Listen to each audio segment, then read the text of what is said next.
Here we have the function f of x equals to x squared log of x, and we're trying to answer 4 questions.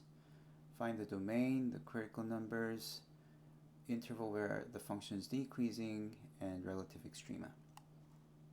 Let's first think about the domain of the function.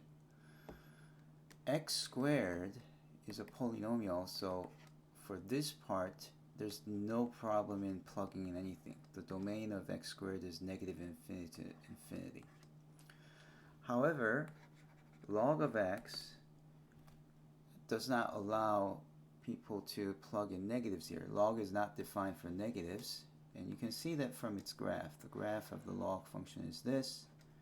It has 1 as its x-intercept, and it has a vertical asymptote at the y-axis. Since y-axis is a vertical asymptote, that means 0 is not allowed to be plugged into log of x, nor the negative side, because there's nothing here. So log of x has the domain 0 to infinity. And putting these two together, you see that while there's no restriction for plugging into x squared, the restriction that log of x has is that you're not allowed to plug in anything negative nor 0. So the conclusion is that f of x has the domain 0 to infinity. Okay, so let's remember that this has the domain 0 to infinity, and we have to find the critical numbers. For critical numbers, you're not allowed to have numbers outside the domain, and also boundary numbers are the boundary of the domain, or the endpoints of the interval. Those are not considered as critical numbers. So that's an important thing that you have to keep in mind when you figure out this part B.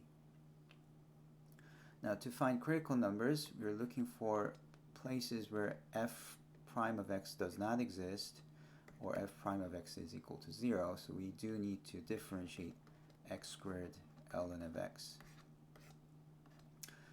And you see that this is a product of the function x squared and log of x, so you must use the product rule. There's no way avoiding it. You have to. If you didn't use the product rule, then that's wrong. Okay? Any solution that gives you the derivative without the product rule would be wrong. X squared differentiates to 2x. Oh, why did I put x squared prime twice? It should be the second one, right? And then x squared times log of x prime is 1 over x. X squared and 1 over x will cancel, and that's going to give you 2x ln of x plus x. Now, let's figure out when this is equal to 0 or undefined. Well, this is always defined for this domain, right? If x is any value between 0 to infinity, this is always defined. So we're not worried about places where f prime is undefined. We just need to figure out when this is equal to 0. To do that, let's factor this.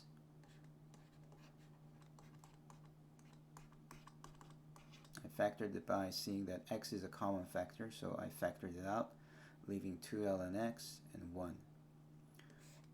Now, you end up with x equal to 0, or 2 ln of x plus 1 equal to 0. And this first one, that's not going to help you much, because this is not going to help you much because that's in the endpoint of the domain. Okay, so we don't care, and it's really this one that you have to figure out. So what does this give us? It's a logarithmic equation, so let's try to solve this with care. Subtract 1 both sides and divide by 2.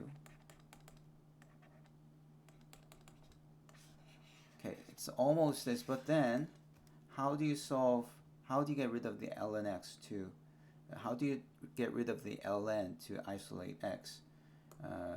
E, raising both sides over e, will cancel this ln. So these are going to cancel, and that's going to leave you with x equals to e to the negative 1/2, and that's the only number that makes the derivative equal to 0. So this will be the answer for part B. Okay. All right. Next, find the interval where fx is decreasing and find the relative extrema. Well, both of them have to do with the sign of f prime. If f prime is positive, then we know that the function is increasing. If f prime is negative, the function is decreasing. Remember, there should be an open hole at 0. Right? The domain is only this part. Okay, so that's the domain. Domain of the function is from 0 to infinity. And in here, we found that e to the negative 1/2, however strange this may seem, this is a critical number. Okay, and because we're looking for where f prime is positive or negative, we have to choose sample points before and after. Now, e to the negative 1/2, I think it is a little tricky, but since I have to plug it into here, no, not there. Let's write down the derivative because we need it. So let's look at the derivative. That's the derivative, right? 2x ln x plus x. So let's write that down here. F prime of x is 2x ln of x plus x. Okay. So we need to plug in values into this function here in order to get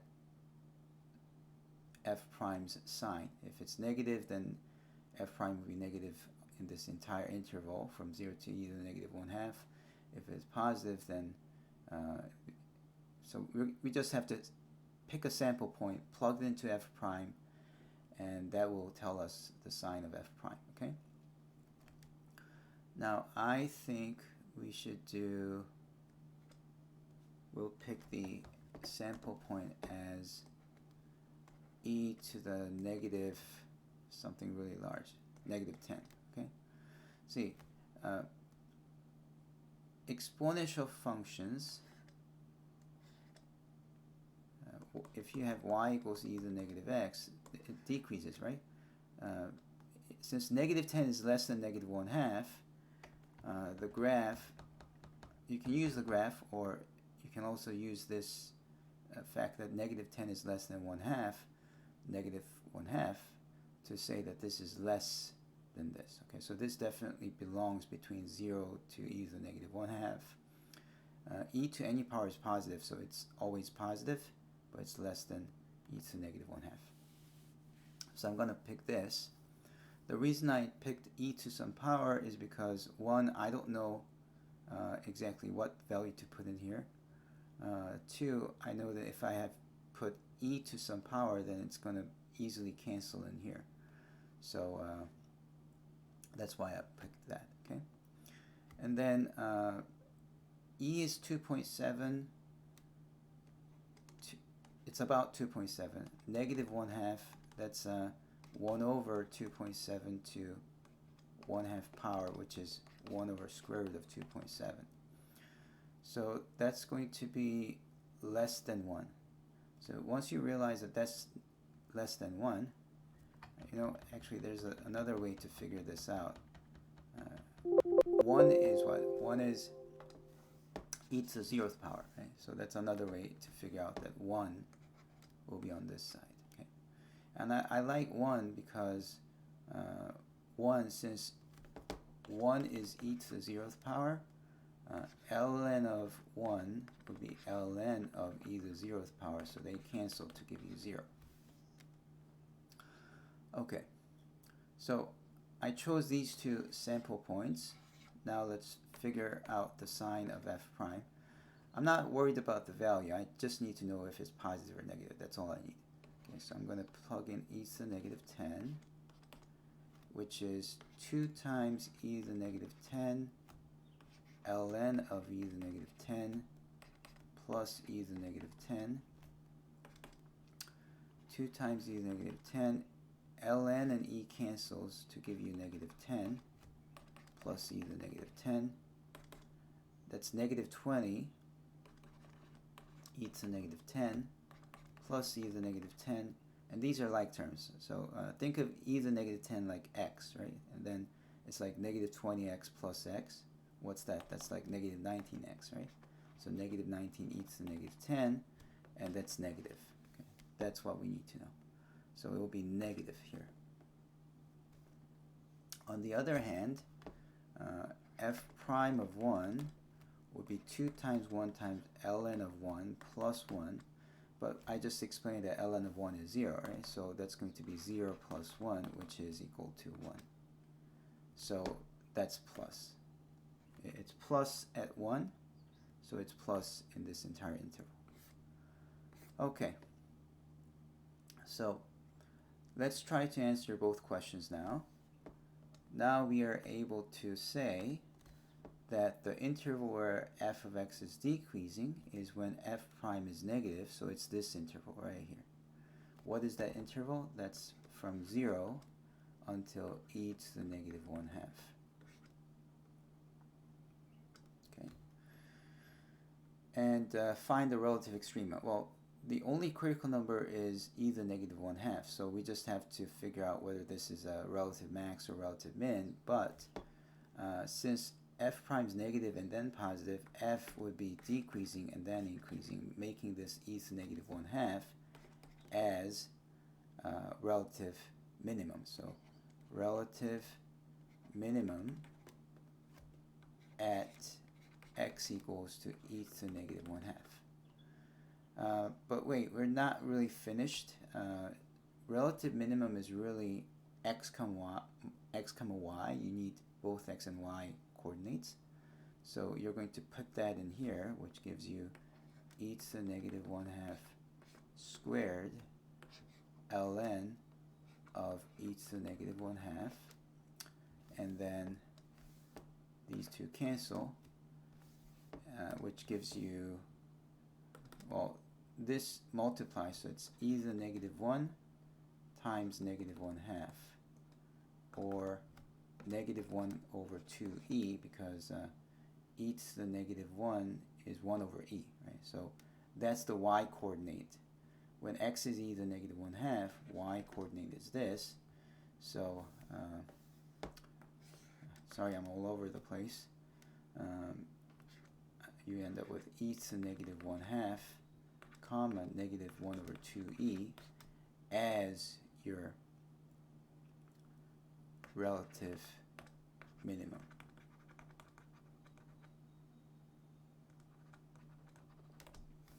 Okay, so I would say that this is the answer and this is the answer. Okay, now just to give you an idea of what this really does is that if you drew this graph on a graphing calculator, you're going to see something like this. It starts at 0 at 0, and then it goes down at e to the negative 1/2. It becomes negative 1 over e, 2e, and then it starts going up. That's the graph. And if you see the graph, it's easy to see that this point is the relative minimum.